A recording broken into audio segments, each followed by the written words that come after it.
The real crisis in Olympia is lack of leadership. Nobody is willing to stand up and say enough. Enough to people living in inhumane encampments. Enough to open drug use and dealing downtown. Enough to decriminalizing crime and reimagining law enforcement.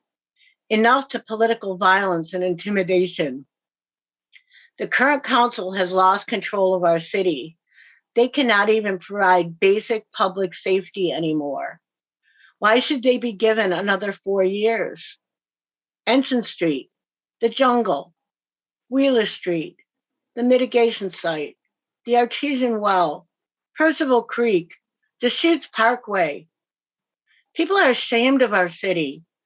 People are afraid in our city. People are leaving our city. Olympia is in a codependent relationship with the street subculture. There is compassion in boundaries, dignity in reciprocal relationships, and integrity in personal agency. We are not allowed to talk about the need for personal responsibility when it comes to housing oneself. I have stayed housed in Olympia for a decade on an income of $15,000 or less. It is possible.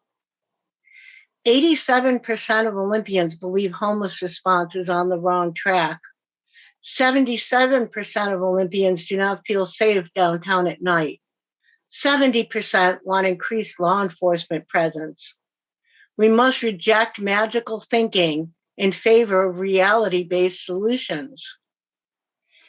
We cannot have double standards when it comes to one group being treated differently than another. There should not be one set of rules for the unhoused and another set of rules for the housed. There should not be two sets of rules when it comes to political violence. My opponent, Clark Gilman, wrote a love letter to his friends in Black. Meanwhile, he labeled middle-aged white conservative males a violent threat to our community. Their crime? They wanted to have a cruise during COVID. This soft approach to Antifa is what has emboldened them and is what directly led to the shooting at the transit center on September 4th. Our paradise is turning into a dystopia. This did not have to happen.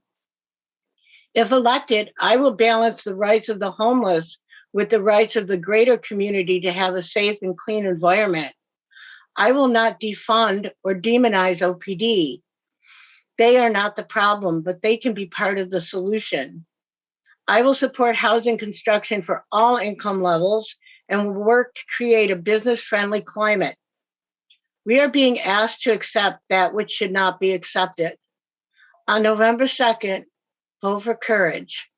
Thank you.